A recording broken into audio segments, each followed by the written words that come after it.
Dear friends, welcome back to my channel Easy Quality Learning with one more video discussion, that is impurities as per ICH. In this we will discuss the impurities as per ICH Q3A and Q3B. Some other differences are also there. So contents of this video are guidance available, types of impurities, organic impurities, reporting impurities, identification and qualification threshold. So these topics we are going to discuss in this particular video discussion.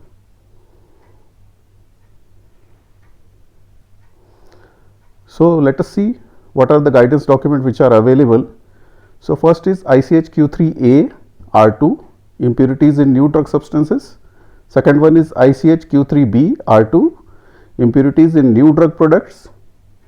And USP is having general chapter 1086, impurities in drug substances and drug products. In IP 2018 also 5.5 chapter is there where impurities are discussed.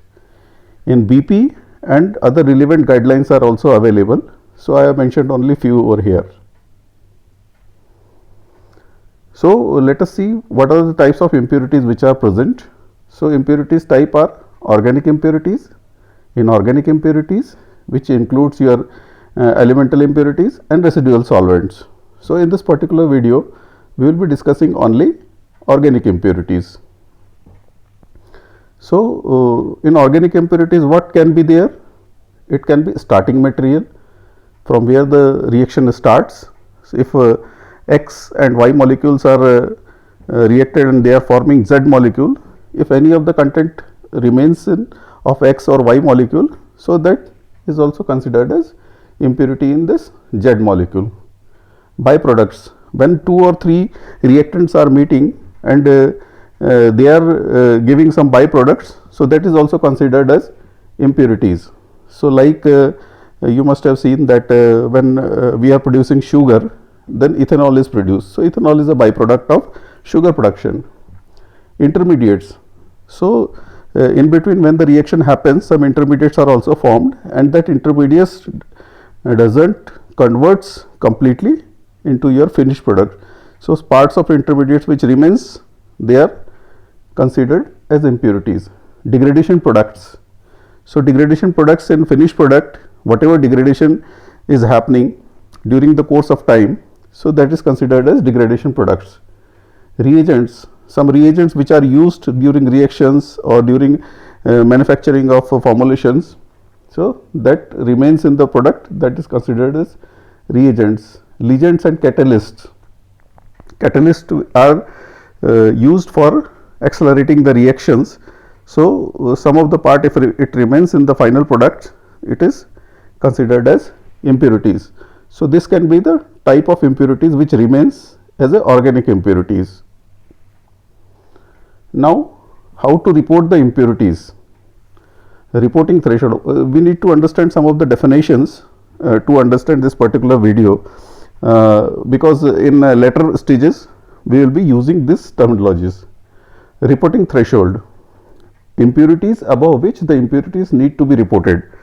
When we are integrating the chromatograms or when we are reporting the impurities, you must have seen that sometimes we are getting 0.001, 0.02, 0.03 or 0.04, like this impurities also we are getting. So we should aware that what is the reporting threshold below which we need to discard the impurities and above which we need to report the impurities.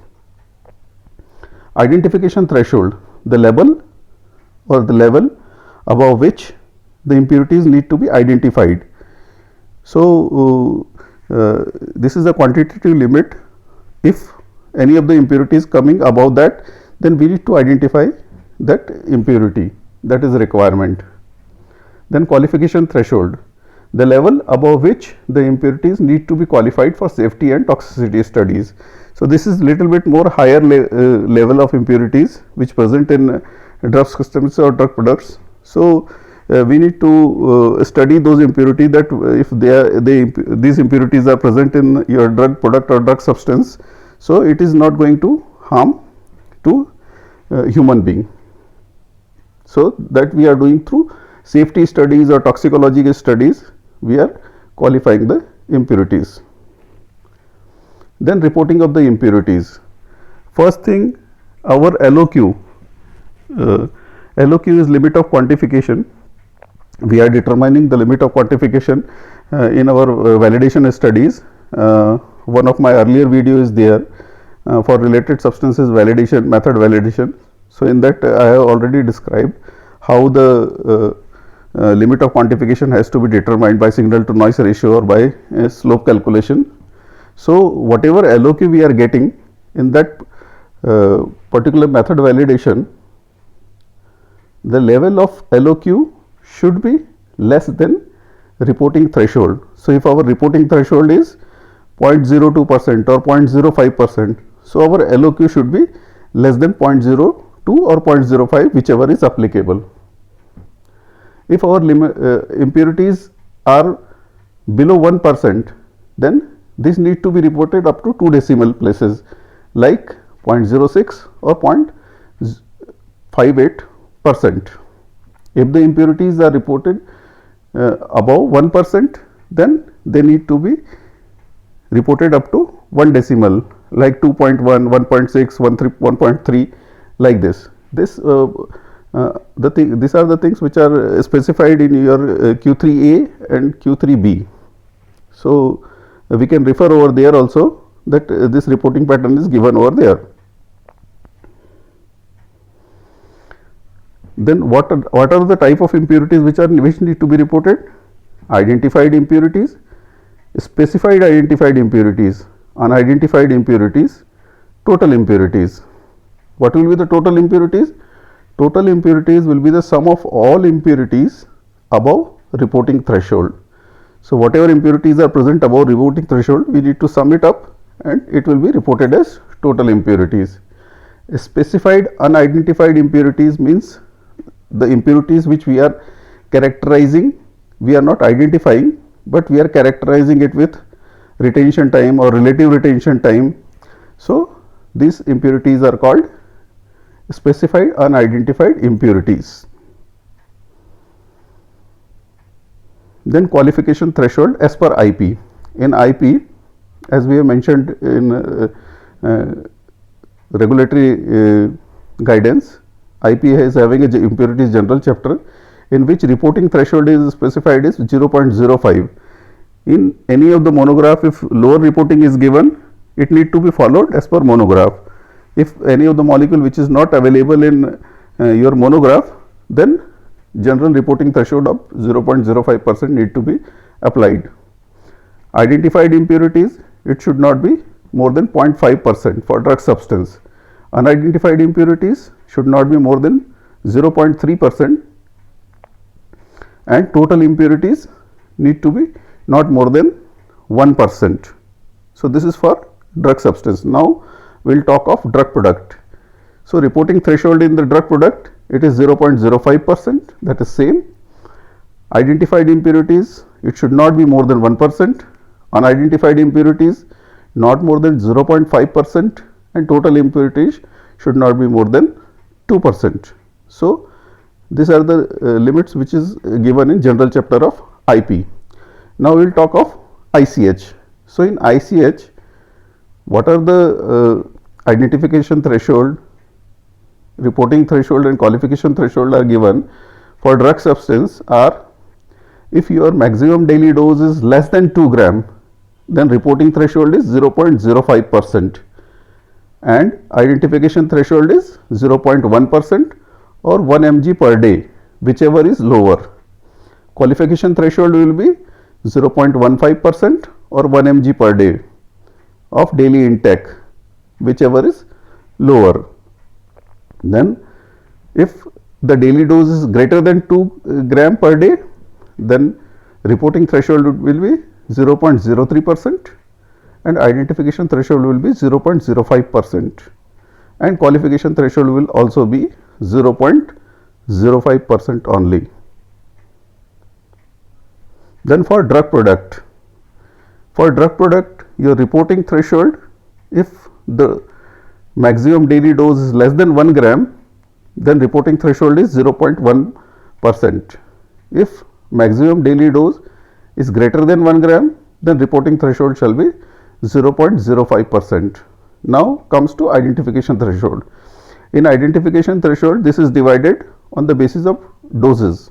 If it is a less than 1 mg per day, then 1% or 5 microgram is the identification threshold.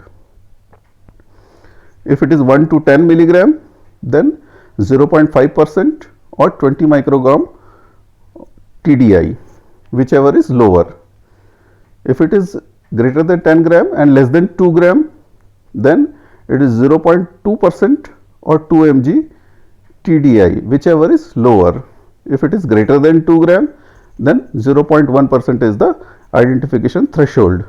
Now, qualification threshold. In qualification threshold, if a maximum daily dose is less than 10 mg, then this will be 1% or 50 microgram TDI.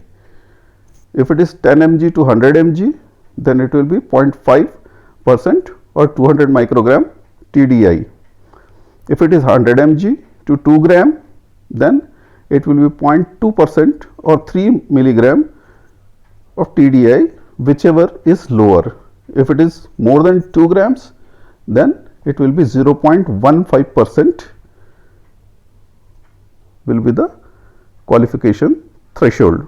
So, when we are making the specifications, this identification thresholds and qualification thresholds, it helps that what will be need to be kept in identified impurities, what need to be will be the impurities of your known impurities, because whatever identification threshold is given, below that we can have a limit of unidentified impurities. Then these are the limits which are given for active drug substance in BP. So, these are also on the same lines which are specified over here. For veterinary, some different provisions are given, and for human usage for different limits are given. So, this was a very small video discussion which we have done about the impurities as per ICH. As per this discussion, we can use this discussion points in making our specification or deciding whether the impurities which are reported in our molecule, it need to be identified or it need to be qualified or it need to be reported as a unspecified impurities. I hope this video was also useful for you, and you have learned something from it. I will be back again with another video and another topic very soon. Thanks for watching.